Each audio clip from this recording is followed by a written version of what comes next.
Good afternoon, I'm Patrick Serrano, and this is the KQBH News Update. As of Wednesday, April 14th, all counties in the California area are officially out of the most restrictive purple tier, which had closed businesses nearly 8 months ago last August. Currently, of California's 58 counties, 22 are now in the less restrictive red tier, 33 counties, roughly 83% of the state's population, are in the even less restrictive orange tier, and 3 counties have advanced to the final yellow tier. State officials said they plan to retire the tier framework on June 15th, which is the target date to fully reopen California's economy.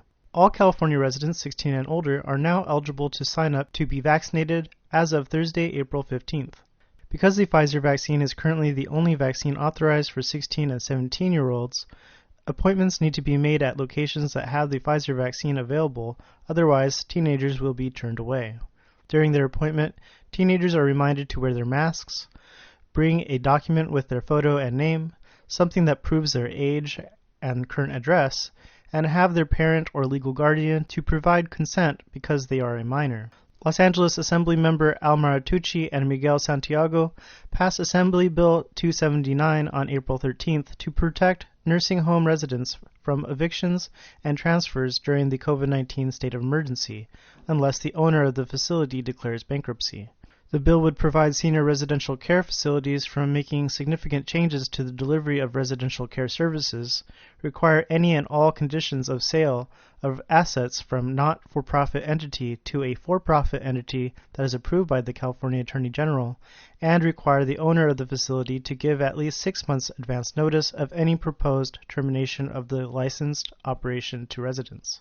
Assemblymember Miguel Santiago stated, "It is absolutely unethical to force our senior residents out of a viable facility at the height of a global pandemic. Unfortunately, we are seeing this in my district in Boyle Heights, where close to 70 senior residents, primarily Japanese Americans, will be displaced by Pacifica for no justifiable reason. This bill is intended to protect these vulnerable seniors and others facing similar threats throughout the state by prohibiting termination, relocation, and significant alteration of quality services during COVID-19. Being advanced through a key committee on Wednesday, a new law that would ban landlords from harassing renters as well as ban them from retaliating against tenants organizing an association of tenant unions is being legally reworded by Councilman Gil Cedillo before it reaches full council to vote into law by the City Council. For 4 years, renters and their advocates have championed the proposal, who argue that it would give tenants a desperately needed tool to fight threats and mistreatment meant to prod them out of their homes. Councilman Cedillo said the law was aimed at, quote, the small percent of despicable, predatory, bullying landlords, and declaring it would put those landlord outliers on notice. Yesterday, April 14th, truck drivers went on strike against Universal Logistics Holdings at a Port of Los Angeles terminal. The terminal had 20 to 30 Teamster members, including members of the International Longshore and Warehouse Union, who say some truck drivers were fired after voting to form a union. Dock workers stopped servicing the trucks, however, Port of Los Angeles officials said they could not quantify the cargo impact at the port, but said it was minimal.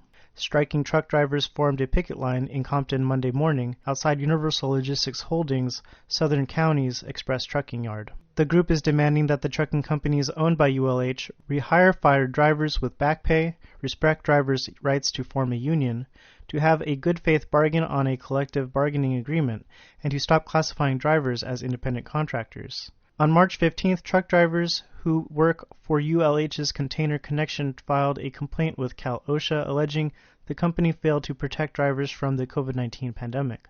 The Teamsters also alleged the Container Connection misclassified drivers as independent contractors, denying them sick leave, unemployment insurance, disability insurance, workers' compensation, and health insurance. Container Connection did not respond to a request for comment. Councilmember Gil Cedillo and his mobile grocery truck will distribute 400 free bags of fresh produce on Friday, April 16th from 10 a.m. to 1 p.m.